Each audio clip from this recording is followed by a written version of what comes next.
Welcome back to How to Cake It. I'm Yolanda, and this week I'm caking a pig in honor of Chinese New Year. It's the year of the pig. Ooh. Yeah, it's about to be the year of the pig. Why, are you a pig? No, I'm a human. No, in Chinese zodiac, what are you? An ox. An ox. What are you, Cody? I'm a hare.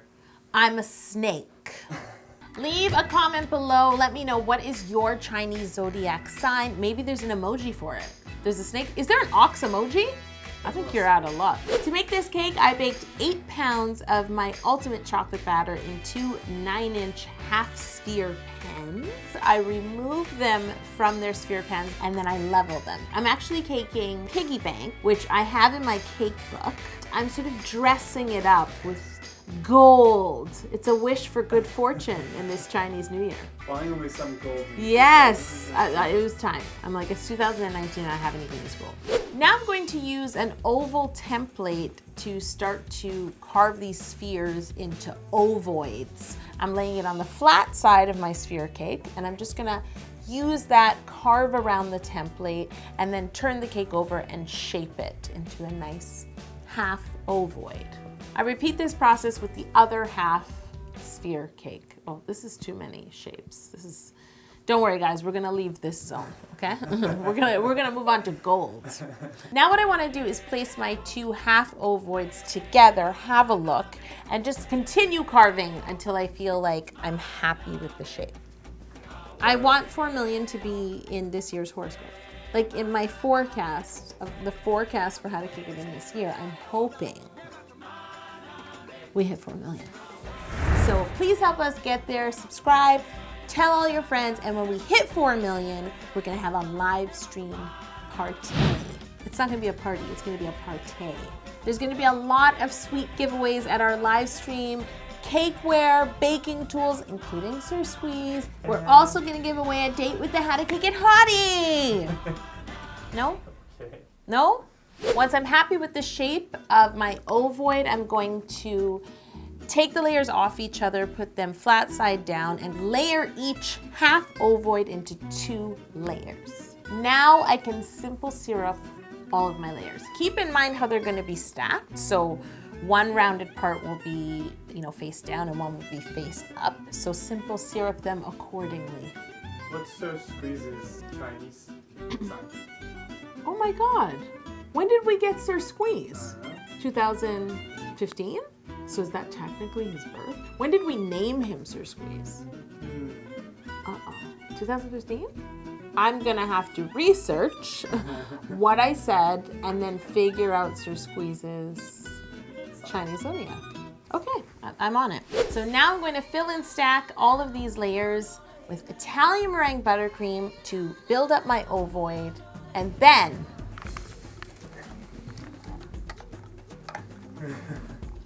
I will crumb coat and chill. I wonder what the megaphone's Chinese zodiac is. This came in 2018. A dog. It is a dog. It's so loyal to me.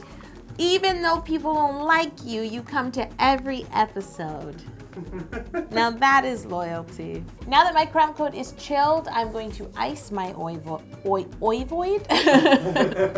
Now that my crumb coat is chilled, I'm gonna ice my ovoid, and I'm gonna use my invention to help me really keep it nice and smooth.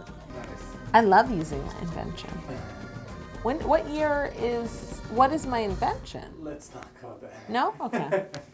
Because this is going to be a piggy bank, I have to keep in mind that there needs to be a slot at the top of the cake where you put your money inside. So I'm going to roll out some black fondant as thin as I can, and then I'm gonna cut a strip of it and lay it on the top of the cake in the center. This way, after I cover the cake and cut open the slot, that black fondant will act as darkness. Because you don't wanna look into your piggy bank and see buttercream. That's weird. But you also don't want to see darkness. You don't. Don't worry. I add gold. The next thing I have to add to the cake before covering it is its snout. So I don't want seams at the snout. So what I'm going to do is roll out some pink fondant, and then I used an oval cutter to cut out an oval and attached it to the front of the cake where the snout will be. Now I'd like to cover the entire cake with pink fondant. So I roll out my fondant large enough to completely drape over the ovoid. I lay it on and then I smooth it around the cake, mainly using my hands. Whenever a cake is sort of rounded, I like to use my hands over a smoother because a smoother is so flat, I don't want to like flatten the pig. You know what I mean? I want it to look nice and ovoidy. I want it to keep its shape. I made this cake before in my book and I couldn't remember which oval cutter I used. So I actually had to go into the book and look through it. So I picked the right size. It was very helpful that I had my own instructions. It's good. You can get my book right here. It has 20 other cakes in it, along with this piggy bank cake, plus all my classic recipes and the correct oval cutter. Make sure to tuck all the fondant under the pig as well as you can. And then I like to trim away the excess from the bottom slowly. Now I want to make an indent in my snout, 2 indents in my snout for the nostrils of the pig. For this I use a ball tool and I just gently press it in and then I sort of rub it up and down to elongate the nostrils. I feel like pigs have long nostrils. Probably. You know what I mean? They do lots of They do not, snorting and sniffing. It's their jam.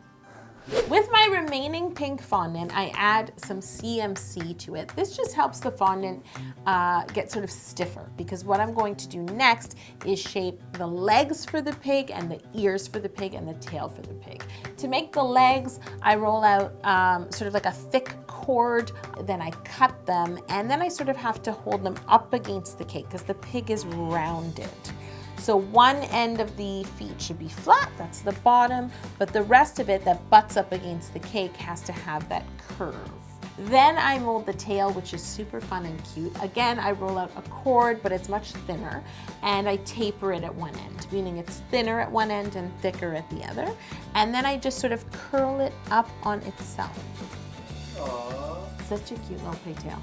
For the ears, I roll out 2 pieces of fondant, sort of in a triangular shape and again tapered at the top. Then I make sure to cut them evenly in sort of like a rounded triangular shape.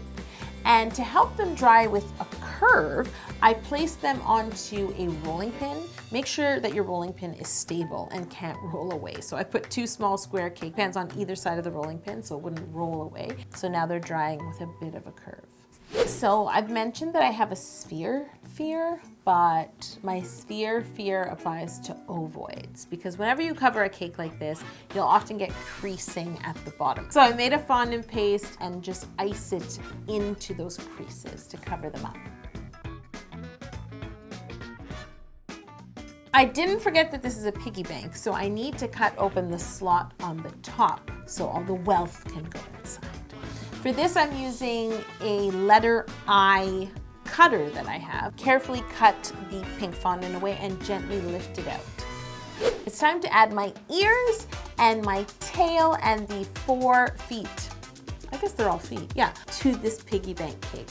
So I might have to do some adjustments. I always keep that in mind. So for the feet, I start to press them up against the cake, and wherever I need to cut the curve a little more so it fits, I do that. Same thing for the ears. I make sure that they're symmetrical, and then you'll just want to support those with something like a toothpick. And for the tail, same thing. Because we've created this little curl, if you flip it over, it's almost like a cone. For the seams around the feet, I'm actually going to roll out a bit of my pink fondant into a thin cord and then lay that into the gap because the gap is quite large, and if I just use fondant paste, it will begin to settle into the gap. I don't want that. I need to really fill in the gap. So I roll out the tubes, I lay it over, and then I take a paintbrush, dip it in water to keep it nice and damp, and sort of smooth that tube. Why am I doing this? There's great footage of me actually doing it. And then I smooth that tube with the wet paintbrush. It's kind of like I'm making a fondant paste in place, if you know what I mean. By the way, my VIPs now get to watch the episode 2 days in advance on Sunday nights. So if you are in on that, or if you want to be in on that, head to howtocakeit.com and sign up to be a VIP. This is going to be a sparkly pig. I want to paint the whole pig with some pink luster. I mix my pink luster dust with some clear food grade alcohol. I test it on the back of the pig to see when I'm happy with the shade, and then I paint the entire pig. You can't have a flat pink piggy bank. What do you think this is? It's 2019. While the paint is drying, this pig needs eyes. For the eyes, I'm gonna cut 2 circles out of thinly rolled white and black gum paste. I'm using the same piping tip to cut all 4 circles. But I need to elongate the whites of the eyes. Now I complete the eyes by gluing the black circles onto the white ovals with some clear piping gel. Not too much piping gel, because it will ooze out and then it will look like your pig is crying, which is not a good forecast for 2019. And now I'm going to mix some gold. It's like my favorite thing to do. How much gold are we talking about? Lots of gold. I want the consistency of my gold paint to be thin enough to run, not too thin and not too thick that it won't run at all. So I hope that clarifies what I'm looking for. I'm using a little bit of fondant to cover the slot, and now I'm ready to start pouring this gold. And I poured from the top center down. So you want to pour carefully, not too much. I still want to see pink. And I did this going around the pig except for the face. It was so satisfying. I'm really happy with the way this looks. So I removed the fondant from the slot, and as I guessed, some of the gold trickles down. Gold is like that. And then I thought I should just paint the entire slot in gold as if the gold is busting out of the pig. You said gold so many times. Gold. Can you make gold like drip down? Like I'm the pig, like drip gold down. Oh, I love it. And can we do it every episode? Now I can add the eyes on the pig, above the nose, a little bit of piping gel to glue them on, and I haven't forgotten about my red envelopes. I need to make some red envelopes, or hongbao, for this Chinese New Year cake. For this, I'm rolling out some red gum paste really thin. You can do this ahead of time. In fact, the more ahead of time you do it, the drier they'll be and the easier they'll be to paint. So I roll it out nice and thin, and then I just had a rectangular template. I laid it on top and cut them the same size. After a few days when my envelopes are dry, I printed the symbol that is often found on these red envelopes, or hongbao. I feel very knowledgeable right now because I read something on the internet. And apparently the symbol means luck and fortune. So I used a template. I laid it on top of my gum paste, and then I like to use a pencil and trace over it. And when I remove the paper, it sort of leaves a faint mark. You can't see it on camera, even though Cody was filming, but I can see it. And then with more gold paint, I painted the symbol. There's a lot of footage of me painting. It looked a little plain for me. So then what I did after is I used my rectangular template, laid it over the symbol to cover it, and splattered gold. Yeah, it wasn't enough gold. You know what I mean? I looked at it, I was like, that's not enough good fortune. More gold. I wish we could end this video with me splashing the camera with gold, but it will never come out of the lens. Okay. What did you do next? That's it. Oh, okay. I'm done. Yeah, I'm gonna eat it. You need in. more? You need more gold, don't you? Okay, so let's cut it. So Warren was like, all right, let's cut it. And Cody thought he meant the camera. Cut camera. But I'm gonna cut the cake instead. And then we'll cut camera. Don't cut before I cut. And I'm wishing all of you fortune and good luck for 2019, well, in the Chinese zodiac. Wait. Speaking of fortune and good luck, guys, we are really trying to race to 4 million. If you're new here, please subscribe. Please tell all your friends to subscribe and hit that notification bell.